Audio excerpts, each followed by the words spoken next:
Do you think this is showing the differences between the two leagues? That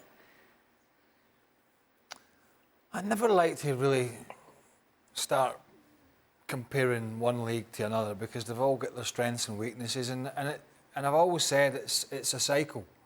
You know, for a long time the Premier League clubs struggled in the Champions League, got nowhere near it, and then they came back strong. We've seen it in Spain, we've seen it in Italy, we've seen it in Germany.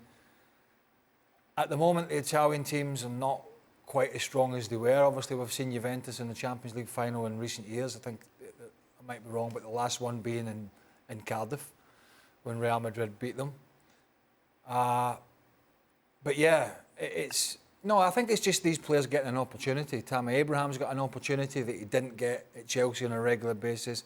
And to go back to Ali's point on Lukaku, there's always been a question mark, right or wrong, about Lukaku in England. When he was on loan as a youngster, I think it was West Brom and Everton, when he was at Man United, and even when he was scoring goals, there was question marks from within that camp, and that's why they let him go.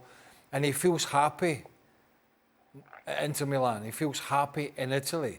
He's not happy at Chelsea. That was crystal clear. He probably didn't even want to make the move, but Inter needed the money. Chelsea needed a striker. And so they made it happen that he went back to that club.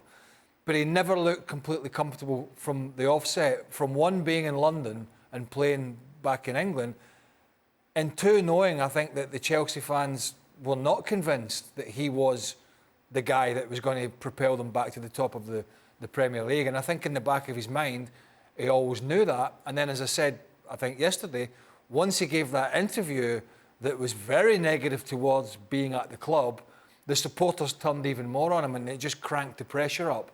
And I'm afraid he just couldn't handle that pressure. So it's a win-win in the end if they get him out, but Chelsea will never get that transfer fee back, obviously.